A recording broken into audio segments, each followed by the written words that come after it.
Olá e bem-vindos!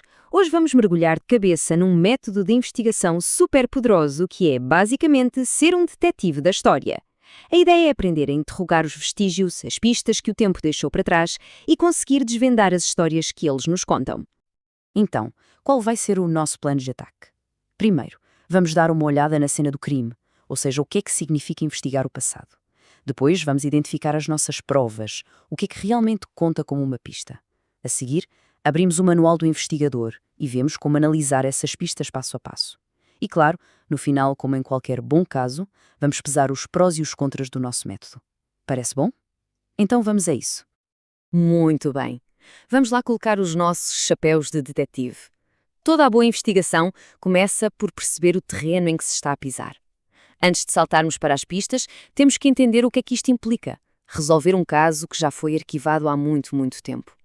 E a grande questão é esta. Por onde é que se começa? Como é que se resolve um caso destes quando já não há testemunhas vivas para interrogar? Parece uma tarefa impossível, não é? Mas a resposta, na verdade, está mesmo à nossa frente. A resposta está precisamente nas provas, nos vestígios que as pessoas deixam para trás. O nome técnico para isto é análise documental. É um método que nos permite vasculhar materiais que, curiosamente, não foram criados a pensar numa investigação. E aqui é que a coisa fica interessante. Isto não é a mesma coisa que uma típica pesquisa de livros.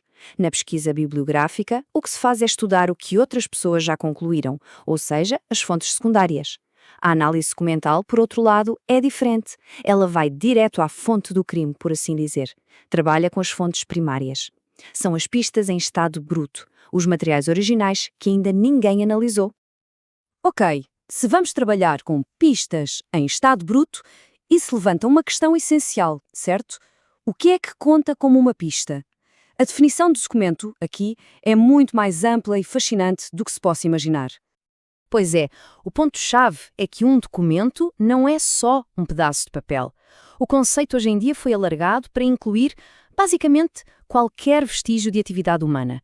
Pode ser desde um decreto-lei a um post numa rede social, uma fotografia antiga ou até mesmo tradições do folclore. Tudo isto são pistas.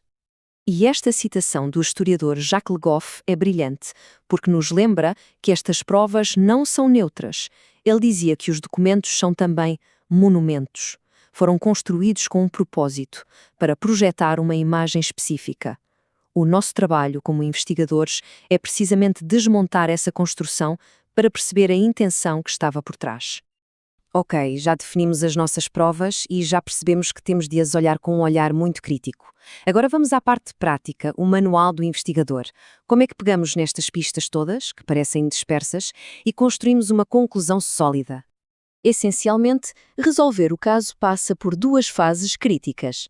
Primeiro, temos de ter a certeza de que as nossas provas são legítimas. É a chamada avaliação crítica. E, em segundo lugar, temos de encontrar de forma sistemática os padrões que se escondem dentro delas. E, para isso, usamos a análise de conteúdo. Então, o primeiro passo é mesmo interrogar o documento. A crítica externa foca-se na autenticidade. Isto é real ou é uma falsificação? Quem escreveu? De onde veio? Já a crítica interna serve para avaliar a credibilidade. Ou seja, ok, o documento é real, mas podemos confiar no que ele diz. Qual era a intenção do autor?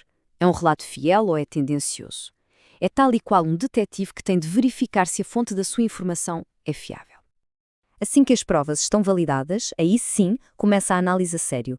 Começamos com uma leitura flutuante, que é como dar uma primeira vista de olhos na cena do crime, para ter uma ideia geral. Depois vem a codificação. Aqui começamos a etiquetar sistematicamente os temas e as ideias que se repetem. A seguir, agrupamos essas etiquetas em categorias maiores e é aí que os padrões começam a saltar à vista. E, finalmente, a interpretação. É nesta fase que ligamos os pontos todos e a história que estava escondida nos documentos começa, finalmente, a revelar-se. Este método é, sem dúvida, incrivelmente poderoso. Mas um bom investigador sabe que tem de conhecer bem as suas ferramentas, tanto os pontos fortes como as limitações.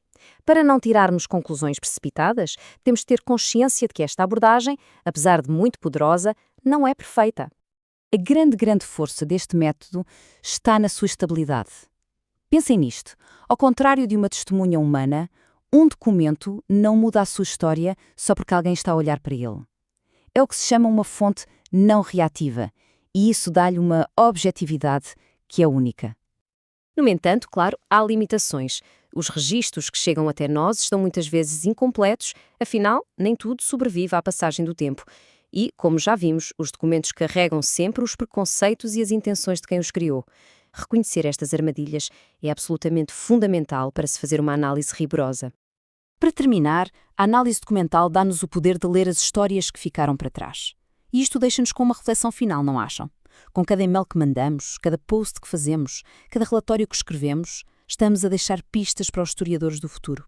Que história é que estamos nós a construir sobre a nossa própria época?